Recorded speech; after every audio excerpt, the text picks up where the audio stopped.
सोने का घड़ा और लालची साधु। विजयनगर का राजमहल उस दिन सुनहरी धूप में नहा रहा था। चारों ओर हल्की हल्की हवा चल रही थी।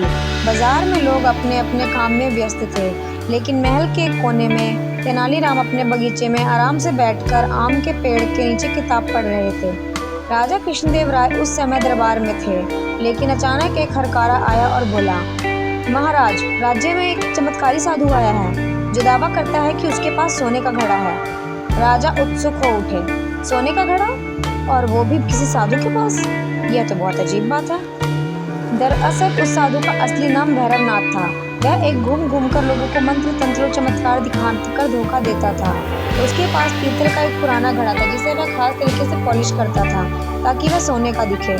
वह गाँव गाँव जाकर लोगों से कहता, यह घड़ा दिव्य है, इसमें डाला गया कोई भी वस्तु रात भर में सोने में बदल जाती है, लेकिन इस घड़े को केवल मैं ही रख सकता हूँ। लोग डर और श्रद्धा में आकर उसे भेंट, पैसा, अनाज दे देते। तेनालीराम को जब इस साधु की बातें पता चली तो उन्होंने सोचा कि निश्चित रूप से ठग होगा, और अगर इसने ज़्यादा दिन यहाँ डेरा जमाया तो भोले लोग लुट जाएंगे। तेनाली ने योजना बनाई, साधु को उसकी ही चाल में फंसाकर सबके सामने सच्चाई लानी होगी। राजा ने साधु को दरबार में बुलाया। साधु ने आते ही अपना पीतल का घड़ा राजा के सामने रखा जिस पर पीले रंग की चमक थी।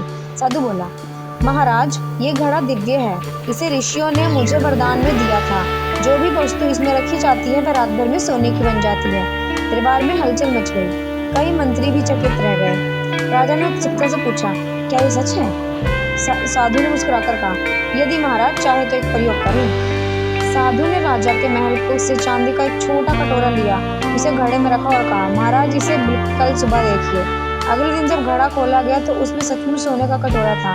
दरबार में सभी आश्चर्यचकित हो गए, लेकिन तेनाली को समझ आ गया कि यह सोने का कटोरा असल में साधु पहले से ही तैयार रखता था और रात में किसी बहाने घड़े को बदल देता था। तेनाली ने सोचा, अब इसे इसके ही खेल में हराना होगा।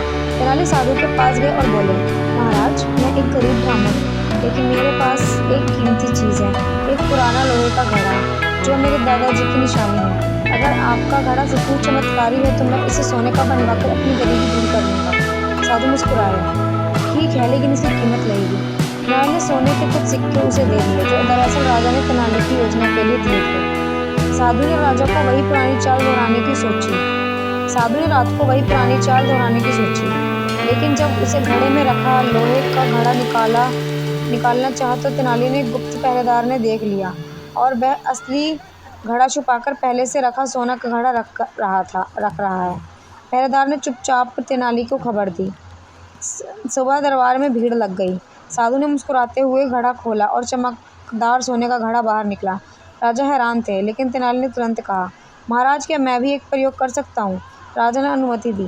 तेनाली ने साधु के घड़े में बस एक पत्थर डाला और कहा, देखते हैं ये पत्थर कल सोना बनता है या नहीं। रात को साधु घड़ा बदलने आया, लेकिन इस बार तेनाली और पहरेदार पहले से ही घात लगाए बैठे थे। जैसे ही साधु ने असली पत्थर निकालने की कोशिश की, तेनाली ने उसे रंगे हाथ पकड़ लिया। तेनाली बोला, अब खेल खत्म महाराज, यही है उस चमत्कारी घड़े का सच। राजा ने साधु को दंड देकर राज्य से निकाल दिया। तेनाली ने लोगों से कहा, लालच आदमी की सबसे बड़ी कमजोरी है। अगर हम जल्दी अमीर बनने के सपने में बह जाएं तो कभी कोई भी हमें धोखा दे सकता है आसानी से। भीड़ में खड़े एक बूढ़े किसान ने मुस्कुराकर कहा, तेनाली, आपने ना सिर्फ हमें हंसाया बल्कि आंखें भी खोल दी। Thank you so much. ऐसी और कहानियाँ सुनने के लिए हमारे चैनल को लाइक, सब्सक्राइब एंड शेयर करें।